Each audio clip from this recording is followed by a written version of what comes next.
La majorité présidentielle a mis en place depuis plusieurs mois sa centrale électorale. Et justement, pour parler du CCE et de la MP, nous avons reçu pour vous Monsieur Gilbert Mouika, premier coordonnateur adjoint de cette centrale électorale de la majorité présidentielle.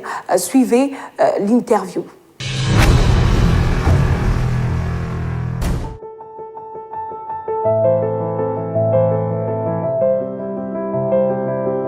Il faut attendre, avant de dire que les ambitions sont canalisées, il faut attendre que ces ambitions soient d'abord exprimées. Nous n'en sommes pas encore là. Nous sommes au stade de la préparation, parce que c'est une grande bataille, les élections, c'est une grande bataille. Nous sommes au stade de la préparation, il faut attendre. Il revient à la CENI d'abord de lancer l'appel à candidature, et dès que l'appel à candidature est lancé, en ce moment-là, au niveau interne, on va gérer les ambitions au niveau de la majorité présidentielle, et ensuite on verra qui sont ceux-là qui seront à même de porter l'étendard au nom de la majorité présidentielle.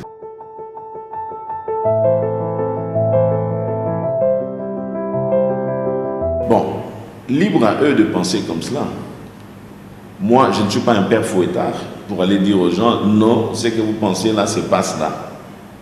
Plutôt, nous, on est là où nous voulons aller aux élections. Non, c'est dans les faits qu'on va nous juger. Je pense que gérer un pays, ce n'est pas une mince affaire. Le fait pour l'autorité morale de la majorité présidentielle d'avoir pensé à mettre en place une structure comme la nôtre pour préparer, mettre en place les stratégies nécessaires afin que la majorité présidentielle puisse gagner les prochaines élections haut la main, ce n'est pas pour s'amuser. C'est pas pour s'amuser. Nous y travaillons. Nous, tout ce qui se raconte, dans le sens contraire, c'est vraiment de la distraction. Et on n'a pas besoin, on n'a même pas le temps de répondre à ces genres de critiques. On n'a même pas le temps de répondre. Nous travaillons et les gens seront surpris lors des résultats. Attendons la publication.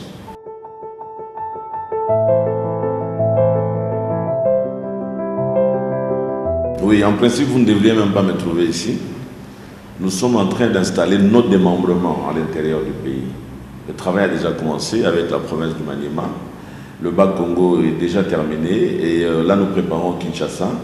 Et puis les 3 provinces qui constituaient à l'époque l'ex-Bandundu, nous allons attaquer très bientôt.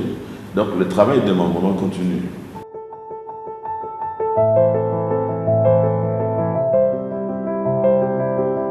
Le gouvernement aujourd'hui, c'est en fait une coalition. Alors regardez dans le quota de la majorité présidentielle, si nos compatriotes femmes ne sont pas représentées, avant de le dire, si les autres n'ont pas tenu compte des femmes de nos compatriotes femmes, ce n'est pas à moi de juger. Mais du moins, le champion de la parité, je crois que c'est l'autorité morale de la majorité présidentielle. N'ayez pas d'inquiétude. Et je vous invite à passer à nos bureaux.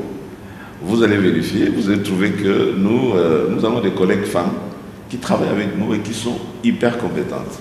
Bien, nous n'avons qu'un seul objectif, c'est mettre en place des stratégies pour amener les partis politiques, les personnalités politiques, mais également les associations affiliées à la majorité présidentielle à gagner haut la main le prochain scrutin.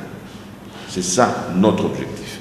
Quant à la canalisation des ambitions, il est tout à fait normal que le moment venu, dans le lot des ambitions exprimées, on tiendra compte de la parité parce que c'est un devoir constitutionnel. Je ne vois vraiment pas pourquoi vous devez être inquiète par rapport à cela. Vous êtes, pour la majorité présidentielle, à mon avis, vous êtes là en train de défoncer une porte qui est largement ouverte.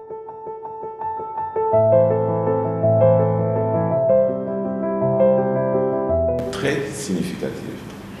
D'abord, rien qu'au niveau de l'idée, il y a tout le monde qui a suivi l'idée de l'autorité morale de la majorité présidentielle. Maintenant, il y a des centres, des élections un peu partout, dans les différentes plateformes. Mais évidemment, il y en a qui le disent, mais qui, dans le fait, n'exécutent pas. Nous avons jusque-là mis en place les stratégies nécessaires. Et l'autorité morale a donné son aval. Nous sommes maintenant au stade de l'opérationnalisation de notre plan opérationnel. Donc, permettez la redondance. Nous sommes au niveau de l'opérationnalisation. Nous sommes en train de travailler. Je vous ai parlé du travail qui a été abattu au niveau de la province de Maniema, mais également au niveau de la province du Congo central. Donc, le travail est en train d'être fait. Nous attaquons Kinshasa maintenant. Et après Kinshasa, je vous ai dit que ce sont les provinces qui sont aux portes de la ville de Kinshasa que nous allons attaquer, donc l'ex-province de Bandundu. Nous sommes opérationnels, il y a des avancées qui sont très significatives. Quand je vous dis que le plan opérationnel, le programme de mise en œuvre a été ou a reçu le quitus de l'autorité morale, c'est-à-dire que le travail a été fait à un certain moment. Aujourd'hui, nous sommes en train d'exécuter tout ce que nous avons prévu comme activité dans le programme de mise en œuvre. Nous sommes en train d'exécuter. Quand je parle de l'implantation, c'est déjà une activité qu'on est en train d'exécuter. Et bientôt, les séquences de formation vont commencer. Et ce sont des formations en cascade. Donc, on va y aller très rapidement, parce qu'il y en a qui nous prêtent l'intention de ne pas vouloir aller aux élections. Et moi, je vous rassure que ça peut venir demain, après-demain. En tout cas, au niveau de la majorité présidentielle, nous avons déjà affûté nos armes.